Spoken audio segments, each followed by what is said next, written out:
come with me and we're gonna learn how to properly check our blood pressure and understand what the numbers mean.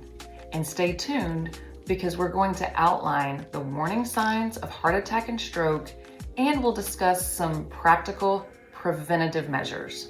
Now, I'm not a huge fan of the wrist cuffs because they're a little bit finicky, but if that's what you have, that is certainly better than not checking your blood pressure at all.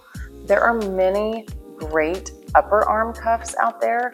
This one that I have happens to be the Omron Bronze, and I like it because it has an app associated with it where it'll just compile all your data. You can check it anytime, and you can even show it to your physician or provider the next time you go. This one also has the IntelliSense on it, which detects if you have atrial fibrillation or AFib. Many of the devices won't pick that up, so I do like that this particular device has that, and we're going to link this in our show notes as well in case you'd like to look into that. We always want to make sure when you check blood pressure that you're as relaxed as possible, which is sometimes hard, especially if you're in the doctor's office and you have white coat syndrome, but try to be as relaxed as possible. You want your legs uncrossed, okay? And then the cuff is going to go on your upper arm. You want this line going in line with your brachial artery that runs right this way. And it's going to be kind of snug.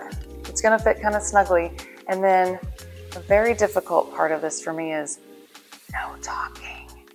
So you want to sit still, no talking, and ideally rest your arm, close to heart level if you can.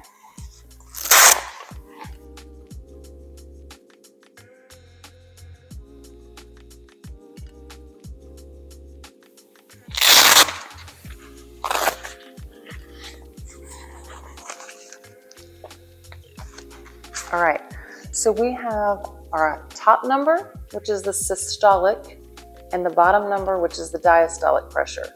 That systolic pressure is actually the amount of pressure being exerted on your arterial walls when the heart is beating.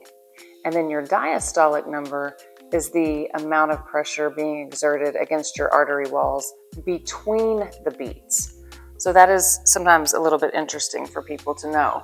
Ideally, we want our blood pressure to be 120/80 milligrams of mercury or less.